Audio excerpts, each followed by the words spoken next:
Ciao Bella, welcome to Bella Uncinetto. I'm Christina, and I'm so glad that you're here with me today. If you're new, welcome in. If you're returning, welcome back. No matter how long you've been here, I always appreciate your time. Oh, today is a very interesting day, uh, and I wanted to share some history with you today. If you've seen the thumbnail, this is Fiber Facts with You. Thanks to two lovely subscribers. One is a content creator as well, and the other is a wonderful supporter of many channels.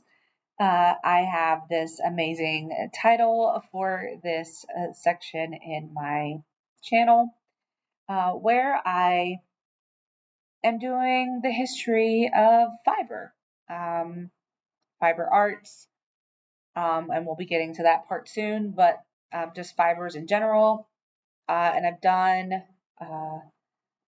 just a few videos lately, and I thought, I haven't done one of these in a while. I didn't do one the entire month of September, so I thought now is a good time to get back to it. I have not forgotten it. For those of you, I did get a couple of emails like, "Hey, I didn't see you do one of those." In September. And I was like, yeah, I know, it just got away from me. I was focusing really hard on the tutorial that I was trying to put out, which is doing okay.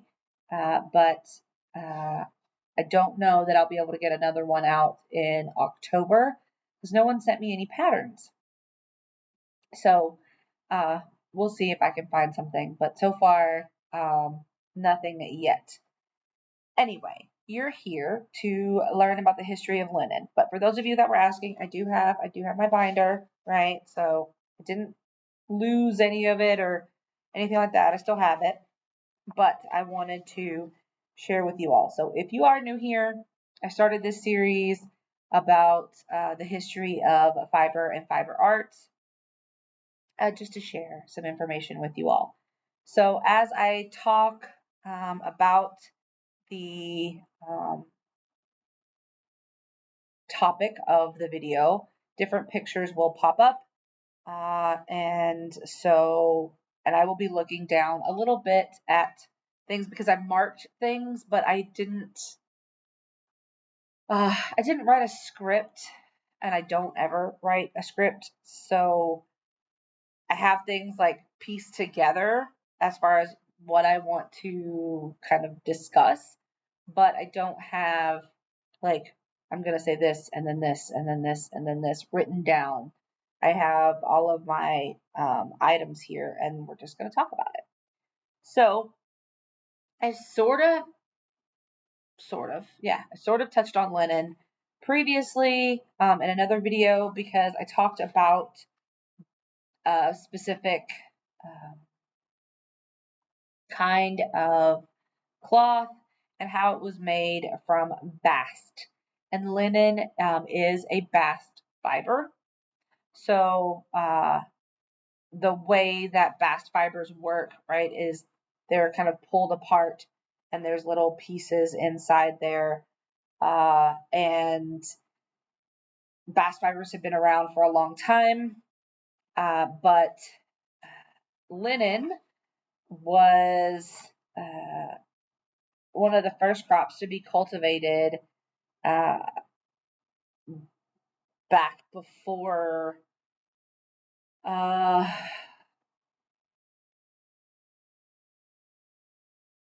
yeah, where am I going? Back before. This is why a script would be a good idea.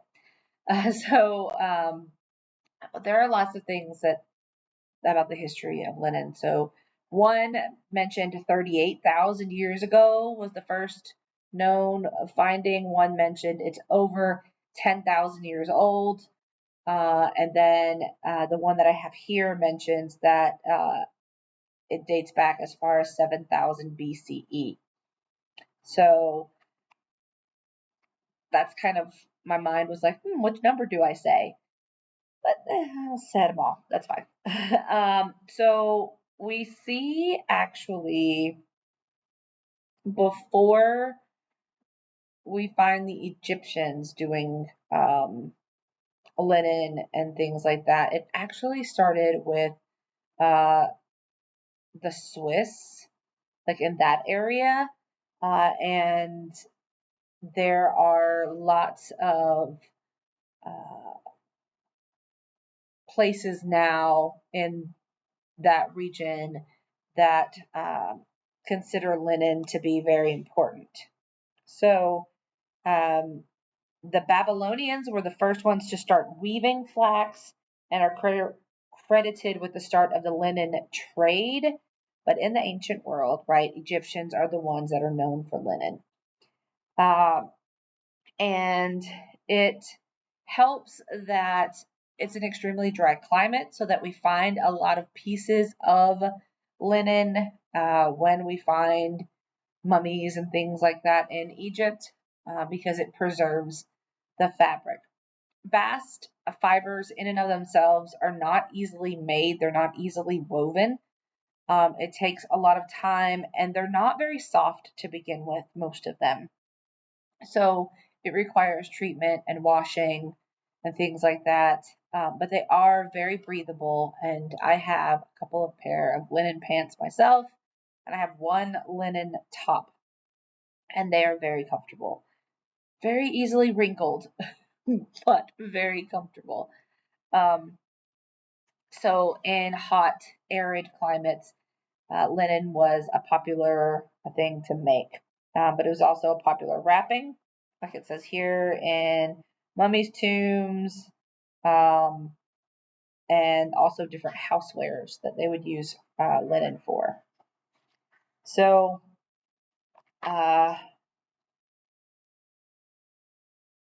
it was typically used for undergarments in Western society, but it was the Phoenicians that, as I did with a lot of things, I'm finding a lot of fibers specifically, but in my research, I'm finding that the Phoenicians spread a lot of different textiles and spices and all kinds of things around the world, right? Because it was the Phoenicians that exported linen, yarn, it says here, to Scotland, Persia, India, and China. Um, and they were used, the linen was used to put under like your wool outerwear in colder climates. So it says, and this is really interesting, I didn't know that this until I read the article, and then I started being a complete nerd and looking it up on different websites. But it says linen is the origin of the words lining and lingerie because they would use the linen to line their bodies for, um, for the wool, because a lot of people find wool very, very scratchy, and some of it can be, and some people are allergic to wool. So if you put that barrier in between, one, it would help you stay dry. Two, it would be another layer for warmth. And then, of course, lingerie, which is not necessarily lining anything, but it is an undergarment, right? So after I read this article, I went to a website called Etym Online, Etym, Etym, and looked up the etymology of the word linen. So yeah, because I'm a nerd. So you have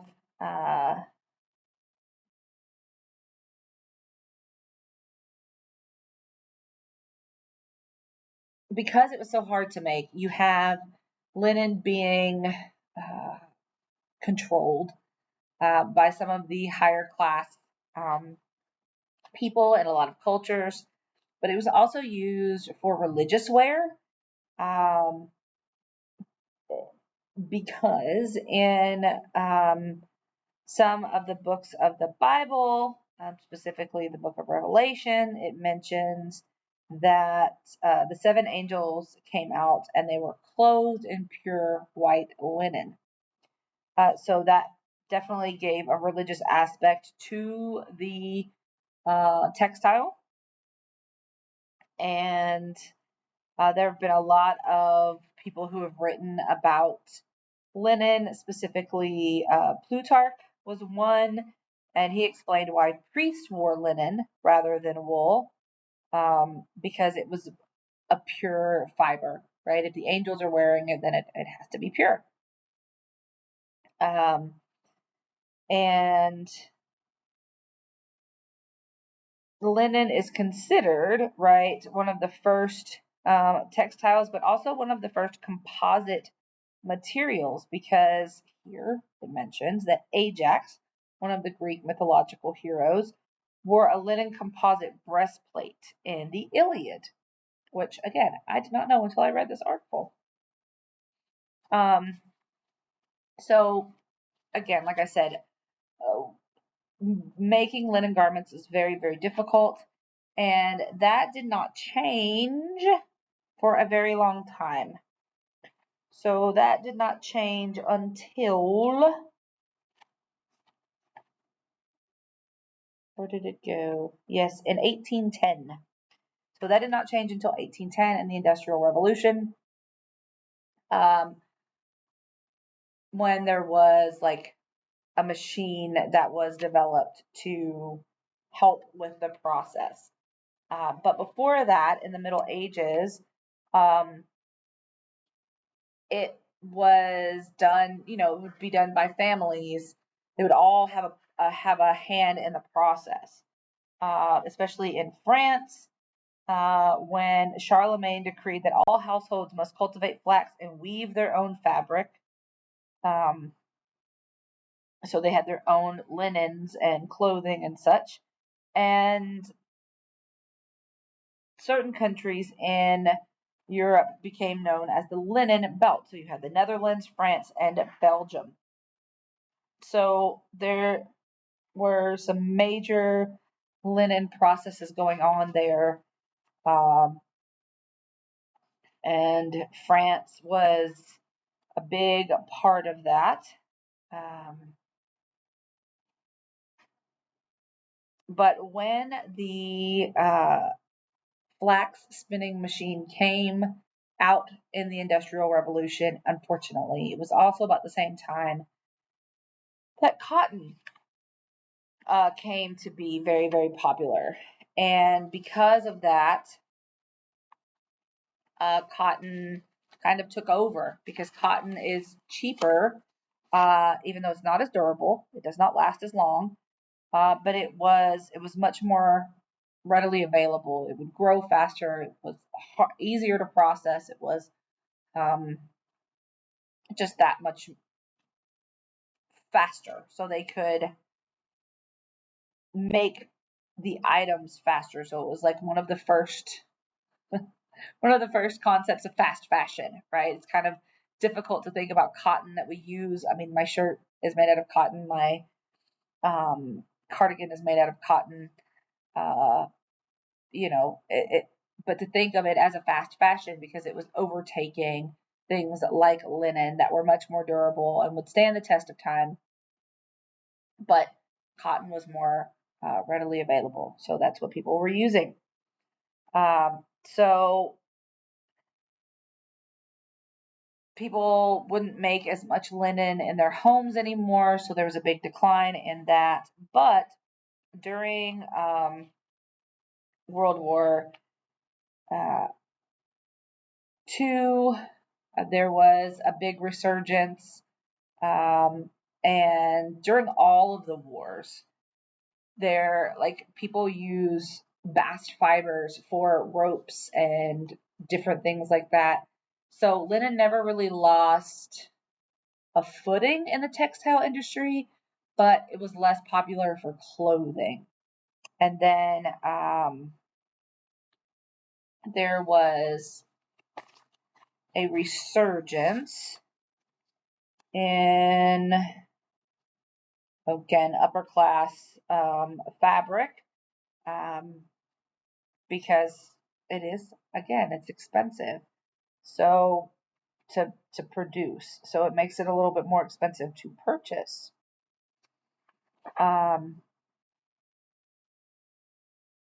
but it is still around and it is still used. And some of the older fibers, older cloths and things, as I said before, have been done with bast fibers. So when I went to Greece, I wore linen pants and I took my linen top with me because I didn't realize that it was going to be the hottest days in Athens in forever when we were there, but it was, and I was very, very grateful for the pants that I had because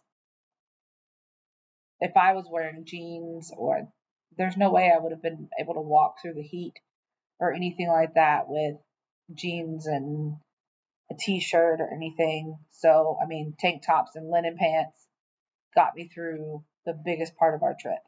Um, I looked very, very wrinkled by the end of the day, but I did not care because we had a good time. But it also kept me cool enough to walk the streets with my children, and I was comfortable, which was nice because it was over 100 degrees and we were outside walking around. So, with that, I will leave you. I hope that you have enjoyed this. Um, if there's anything that you want to see that I haven't already done, please let me know. And just to kind of give you a heads up, this, after this, we are getting more into the history of creating. So we've been looking at fibers, silk, cotton, linen, other things like that. Now we're going to get into using those things to create. So unless there is another fiber specifically you want me to research, we are now going to be moving into the creating with the fibers after this video. So have a lovely morning, afternoon, evening, whatever time of day it is that you're watching this, and I'll see you again very soon. Be the change you wish to see in the world, everyone. Ciao bella!